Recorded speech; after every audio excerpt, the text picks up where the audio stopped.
이번 영상은 제가 지난번에 캠핑할 때 사용했었던 캠핑 장비들 중에서 티타늄 조리 도구들만 모아서 설명을 해 드리려고 해요. 자, 그러면 이쪽에 반합부터 설명을 해볼까 합니다. 이 반합은 알리익스프레스에서 구매할 수 있는 무한항해 브랜드의 티타늄 반합이에요. 티타늄 제품은 강도가 굉장히 높아서 절삭하는 이런 과정들이 다른 스테인리스나 알루미늄 등등에 비해서 좀 더 어렵거든요. 그래서 제조사가 많지가 않죠. 항상 만드는 곳들이 만들고 있는 실정이에요. 용량은 큰 게 1000ml고 작은 게 600ml로 되어 있습니다. 600ml는 아시다시피 라면 하나 끓이기가 좀 어려운 용량이거든요. 그리고 1000ml는 라면 하나 좀 넉넉하게 끓일 수 있는 용량이죠. 만약에 사이즈를 좀 다른 식으로 원한다고 한다면 NH 것 같은 경우에는 800ml랑 1200ml로 조금 더 큰 사이즈로 반합이 구성되어 있더라고요. 저는 작은 사이즈로는 약간 밥 같은 거 하려고 일부러 조금 작은 사이즈를 골랐고요. 1000ml는 요리를 할 때 너무 타이트하면은 요리할 때 좀 스트레스가 오잖아요. 용량이 너무 작으면. 그래서 약간 넉넉한 걸로 이렇게 세트가 딱 마음에 들어서 가져와 봤습니다. 각기 뚜껑이 달려있고 티타늄 소재로 다 되어 있는데 손잡이는 스테인리스로 되어 있어요. 티타늄 제품답게 무게가 굉장히 가벼운 편입니다. 작은 제품 하나 들어서 좀 외관을 더 살펴보면요, 이쪽에 브랜드 이름이 적혀 있고 바닥은 평범하게 되어 있습니다. 이렇게 좌우 대칭형으로 직육면체로 되어 있고요. 손잡이는 실리콘으로 이렇게 뜨겁지 말라고 살짝 붙어 있는데 굉장히 길어요, 손잡이가. 그래서 사실 붙어있는 거 유무를 떠나서 손으로 쥐는 것에는 딱히 문제가 없는 그런 상황이고, 그 다음에 이 딱히 여기에 잠금 장치 같은 게 없지만 구조상 내가 손잡이 들고 무거운 물건이 올라가면 이렇게 딱 내려서 달라붙게 되거든요. 그래서 안전상의 이슈가 전혀 없는 그런 손잡이 구조를 가지고 있습니다. 만듦새가 아주 훌륭하고요. 그리고 전 지금 장갑을 끼긴 했는데 맨손으로 만져도 거의 비지 않아요. 알루미늄 반합으로 유명한 게 트란지아 반합인데, 트란지아 반합은 사실 좀 표면이 좀 까끌까끌하고 거칠고 그런 느낌이 있는데, 이 티타늄 반합은 마감이 굉장히 잘 되어 있어서 그런 느낌 없이 아주 만족스러운 제품입니다. 큰 것도 물론 동일하고요. 크기만 커졌을 뿐이고 동일합니다. 잘 만들어져 있고, 전 여기다가 양념을 막 입힌 거를 구워버려가지고 한번 쓰고 나서 색상이 이렇게 조금 변색이 됐어요. 변색은 자연스러운 현상이고 계속 이용을 하면서 변색이 점점 더 진해지게 됩니다. 하나 치워보고요.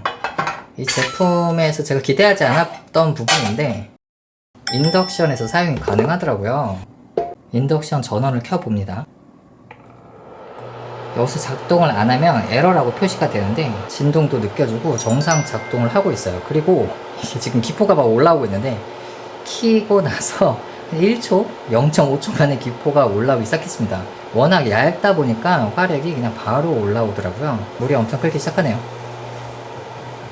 저는 지금 제 차 레일을 캠핑카 개조를 맡겨 놨거든요. 캠핑카 개조가 끝나고 나면 차 안에서 조리 같은 걸 많이 할 예정인데 그때 인덕션을 주로 이용하려고 하고 있어요. 그런데 제가 가지고 있는 모든 티타늄, 코펠, 반합, 시에라 컵, 팟 전부 다 인덕션에서 이용을 할 수가 있더라고요. 완전 땡 잡은 느낌. 자, 이렇게 첫 번째 제품으로 무한항해의 티타늄 반합에 대해서 알아봤어요. 요약하면 600ml 밥하기 딱 좋았다. 아주 작은 미니멀 요리를 하기에 적당했다. 1000ml 라면 하나 널널하게 끓일 수 있고, 저는 영상에서 파스타 만들었었는데 부족함이 없었다. 이렇게 요약을 할 수 있습니다. 티타늄이라서 가볍고 만든 새도 좋고 인덕션에도 활용 가능했다라고 볼 수 있어요. 두 번째로 이렇게 작은 제품들을 나열해 놨어요. 이 제품들 역시 다 제가 새롭게 받게 되어서 하나씩 소개를 해 드리려고 합니다. 첫 번째로 이 제품은 무한항해 티타늄 알코올 스토브입니다. 여기다 알코올을 부어서 라이터로 불을 붙여서 이용을 하는 제품인데 용량 60ml까지 표기가 되어 있지만 더 많이 부을 수가 있어요. 한 80ml 정도까지 부을 수 있을 것으로 생각이 됩니다. 화력이 굉장히 세더라고요, 생각보다. 그래서 이번에 물을 잘 끓이는 것을 확인할 수가 있었고요. 캠핑 때 요거는 이용하진 않았는데 이쪽은 스테인리스로 되어 있는 오덕이죠. 이렇게 꽂아서 내려놓아서 간단하게 이용할 수가 있습니다. 딱히 고정되는 건 아닌데 좌우가 다 빠지지 않도록 되어 있어서 끼워서 여기다 냄비 같은 거 올려서 이용을 할 수 있게 만들어져 있습니다. 이 받침까지 만약 티타늄이었으면 더 좋았겠지만 아쉽게도 그건 아니고 대신에 가격이 저렴하죠. 이 자체는 만듦새가 이중으로 견고하게 되게 잘 만들어져 있어요. 뭐 바닥에다 실수로 떨어뜨렸다고 해서 뭐 깨지고 찌그러지고 그렇게 되지 않을 것처럼 견고하게 만들어진 느낌이 들면서 그럼에도 불구하고 되게 가볍게 느껴집니다. 티타늄이다 보니까요. 그래서 이렇게 이용을 했고요. 그 다음에 이쪽은 로버카멜이라는 브랜드의 제품인데 고체연료 스토브입니다. 지금 다리가 3개인데 다리를 이렇게 하나씩 분해를 해서 이용할 수가 있거든요. 이렇게 다리를 펼쳐서 내려놓고 고체연료를 여기다가 두고 이용을 하게 되죠. 굉장히 부피가 작고 무게도 엄청나게 가볍습니다. 기존에 제가 이용했던 거하고 비교를 해보면 이쪽은 뭐 철인지 스테인리스인지 그렇게 만들어져 있는 건데 장단이 있긴 있어요. 근데 기본적으로 크기가 패킹 크기랑 무게가 거의 비교가 안 될 정도입니다. 어마어마하게 차이가 많죠. 휴대성에서 큰 차이가 있고 물론 가격도 차이가 있긴 있어요. 장단이 있다고 말씀드렸는데 장점 같은 경우는 굉장히 작은 패킹이 가능하다. 무게도 정말 가볍다라는 게 장점이고 다만 이쪽의 장점은 바람을 좌우를 좀 막아준다는 게 또 장점이 있죠. 그리고 높이적인 측면에서 이 아이는 지금 보면 이 높이가 2단으로 되어 있어요. 이쪽은 낮고 이쪽은 높죠. 그래서 어떤 코펠을 이용하면 높은 데에 이렇게 지지를 할 수가 있는데 지름이 작은 코펠을 이용하면 이렇게 낮은 데다가 안착을 하게 되거든요. 그 경우에 여기 높이가 좀 안 나와서 고체 연료 사이즈를 좀 작은 걸 이용해야 하더라고요. 이쪽은 애초에 되게 높아요. 그래서 고체 연료 아무거나 이용할 수가 있고 또 좁은 거 이용할 때는 이렇게 이용하는데 이때에도 어떤 고체 연료든 이용할 수 있거든요.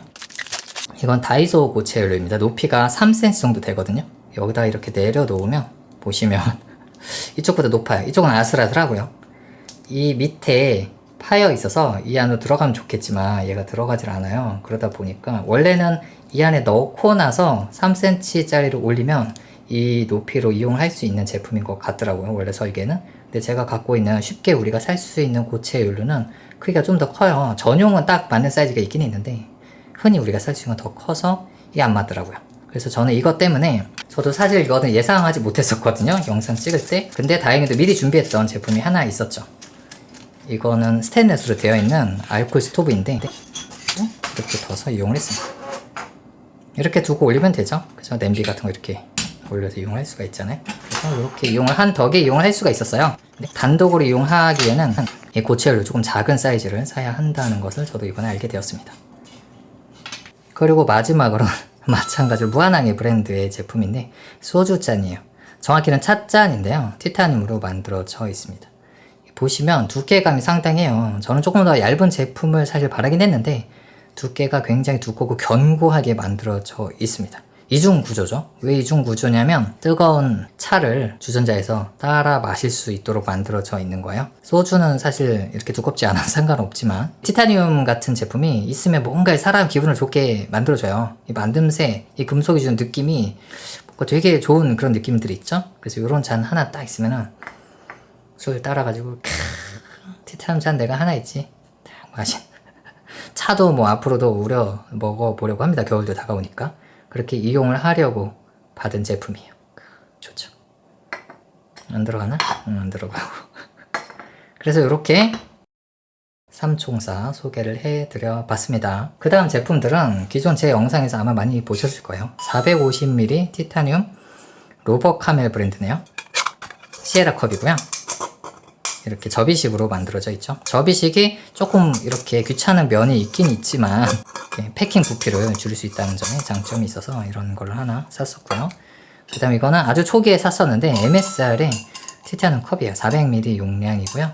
뭐 그렇게 사실 엄청 좋은 컵이라고 말하기는 어려운데 당시에 월급쟁이일 때 샀었던 컵이고 이건 또 역시 마찬가지로 알리로 탐슈라는 브랜드의 750ml 티타늄 팟입니다.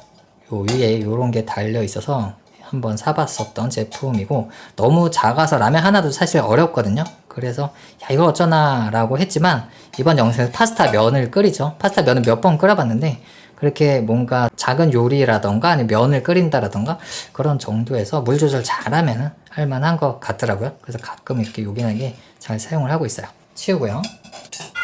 백컨트리의 우드 스토브가 다시 판매를 시작했더라고요. 한참 품절이었었는데 몇 년 동안. 그래서 요거를 한번 또 보여드리려고요. 기존에도 몇 번 보여드린 적이 있는데 자세하게는 안 보여드렸었죠. 이 제품은 이렇게 세 가지 부속으로 만들어져 있습니다. 숯 받침대고요. 약간 이렇게 좀 많이 휘었어요. 실제로 전 여기다가 숯도 많이 올렸거든요. 그러니까 이렇게 휘더라고요. 제품 설명에서는 휘지 않는다고 적혀 있어. 근데 어쨌든 이렇고, 요 숯 받침을 밑에다가 끼웁니다. 저는 살짝 휘어가지고 얘가 좀 빠지기도 하고 그러는데, 이렇게 끼우면 밑에 딱 고정이 돼요. 그리고 나서 이 제품 위에다 꽂는 건데, 꽂으면 높이 확보가 되죠. 이렇게 저 밑으로 숯받침이 있고 이렇게 높게 제품을 위에다가 올릴 수가 있죠. 전 정말 숯을 이용해 봤는데 그냥 이용하면 밑으로 재가 다 떨어질 거잖아요. 물동 같은 것도 떨어지고. 그래서 저는 이렇게 다이소에서 샀나 어디서 샀나 스테인레스로 하나 가지고 다니는데 이게 더 무거워. 본체보다. 이렇게 가지고 다닙니다. 무게가 좀 덜 나가는 쟁반 같은 거 있잖아요. 그런 거를 저도 어디서 구할 수 있으면 갖고 싶은데 일단 없어서 이렇게 이용을 하고 있어요. 요새는 이렇게 이용을 잘 안 하고 이거는 그냥 알코올 스토브 용도로만 이용을 하고 있습니다. 알코올 스토브를 이용을 하게 되면 이렇게 알코올 스토브를 넣고 이거를 이렇게 올릴 수도 있고 이렇게 낮출 수도 있어요. 이렇게 낮춰서 이용을 하면 화력이 조금은 더 약한 느낌이 있고요. 높이면 화력이 더 올라오는 느낌이 있거든요. 근데 보시면 제가 한번 이용해 봤더니 여기 이렇게 주변에 테두리들 쫙 있잖아요. 그래서 불이 좀 사방으로 퍼져 나가더라고요. 그래서 좀 큰 냄비를 이용할 때는 이렇게 이용하는 게 좋고, 좀 폭이 좁은 냄비 이용할 때는 이렇게 낮춰서 이용하는 게 좋을 것 같다는 생각이 들어요. 가벼워서 좋긴 해요. 다만 이제 원형 제품들의 단점은 보관 부피는 조금 어느 정도 된다라는 건데, 애초에 이 알코올 스토브도 보관 부피가 어느 정도 있잖아요. 그래서 보관할 때 이렇게 보관하면 이렇게 넣어서 함께 가져가면 어차피 보관 부피가 조금 증가된 거니까 이게 더 적나? 뭐가 더 적은지 모르겠어. 이렇게 함께 가지고 다닐만 한 것 같아요. 이렇게 오늘 리뷰한 제품들이었고요. 이제 정리를 하려고 하는데 이 한두 가지 팁이 또 있어가지고, 하나는 베컨트리의 우드 스토브하고 무한항의 알코올 스토브인데요. 무한항의 알코올 스토브에 들어있는 냄비 받침이 이렇게도 맞더라고요. 완전하게 다 결합이 되는 건 아니지만 살짝 움직이죠. 돌기도 하고. 근데 뭐 예를 들어 이렇게 기울어서 떨어지질 않고 그대로 딱 유지가 돼요. 사이즈가 딱 맞더라고요. 제가 여기다가 이런 컵 올리면은 잠깐 애매할 때가 있거든요. 컵은 특히 애매하죠. 컵 애매하고 이 팥도 넓이가 거의 딱 맞아요. 둘 수는 있긴 있는데 살짝 불안한 감이 있죠. 그래서 이렇게 이용하고 이렇게만 아주 안정적으로 지지를 할 수가 있습니다. 이건 얻어 걸렸죠. 얻어 걸린 팁. 이렇게 하나 있고, 치우고요. 그 다음에 또 한 가지는 이 버너 패드인데요. 이 버너 패드라는 것은 밑에 이렇게 버너를 두고요. 위에 이렇게 두고 이용하면은 이 스테인레스들이 전체적으로 열을 받으면서 좀 고루 분산되는, 불빛을 고루 분산시켜주는 역할을 해요. 그래서 이렇게 작은 버너를 이용하시는 분들이 많이 이용을 하는데, 예를 들어서 이렇게 작은 버너에 좀 큰 냄비를 올리면 아무래도 좀 불안불안하잖아요. 그래서 그 불안불안함을 해소하기 위해서 이렇게 이용하는 경우도 있어요, 실제로. 그러면 아무래도 좀 더 안정적으로 지지가 가능하죠. 근데 제가 생각했을 때는 물론 맞는 말인데, 저는 그냥 단순하게 물 끓인다, 이걸로 물을 끓인다라고 하면 이렇게 올려놓는 용도는 아주 좋다고 생각합니다. 왜냐면 정말 안정적이니까요. 살짝 옆에다 놔도 안정적이잖아요. 근데 만약에 이렇게 뭘 두고 요리를 한다, 여기서, 그러는 건 사실 추천하진 않아요. 왜냐면 요리를 한다는 것은 여기서 이렇게 뭘 휘젓기도 하고 왔다 갔다도 하잖아요. 그렇게 하다 보면 이 버너 패드도 정가운데에 있었던 게 조금씩 움직일 수가 있어요. 내가 이 아이를 맹신하게 되거든요. 그러면 참사가 일어날 수가 있죠. 그래서 그냥 물 끓일 때 그런 정도, 아니면 정말 바깥에서, 차 안 같은 데 말고 바깥에서 넘어져도 그냥 뭐 그날 굶으면 그냥 되는 그런 상황에서 이용하시는 것을 추천드리고 있어요. 그 다음에 이건 스테인리스 종지 그릇, 그런 거 하나 두고, 이렇게 해서 저는 항상 정리를 하고 있어요. 그리고 이제 반합이 생겨가지고 반합도 좀 패킹을 고민을 해봐야 하는데, 지금 보면은 이 미니 사이즈 반합은 워낙 작아서 이렇게 짧은 젓가락도 들어가지 않거든요. 이쪽 역시 마찬가지. 쉽지가 않아요, 패킹하는 게. 숟가락은 들어가는군. 집게 들어가요. 그 다음 제가 스포크가 있는데 요거는 이제 너무 길고요. 요 정도가 저는 패킹할 수 있는 건데, 이게 작은 사이즈로 바꾸면 이것도 안 들어가죠. 그래서 따로 보관을 하려고 해요. 수저 같은 경우에는 이렇게, 그리고 칼도 넣고요. 와인닭에 와인닭에 60인가? 와인닭에 60인 것 같아요. 이렇게 일단 넣고요.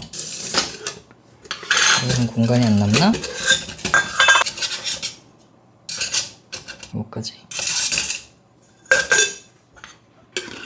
이렇게 가지고 다니면 될 것 같아요. 필요한 때 가져가고, 버너 패드는 따로 가져가는 수밖에 없고, 얇아서 뭐 따로 가져가도 상관없죠. 그러면 이쪽이 완전 놀거든요, 얘가. 그러면 뭐 고체 연료들 한 5개 들어가요. 여기다가 라이터랑 고체 연료들 이렇게 두면 되지 않을까 합니다. 이렇게 해서 다음 캠핑도 나가 봐야죠. 오늘 영상 여기까지예요. 도움 되셨기를 바랍니다.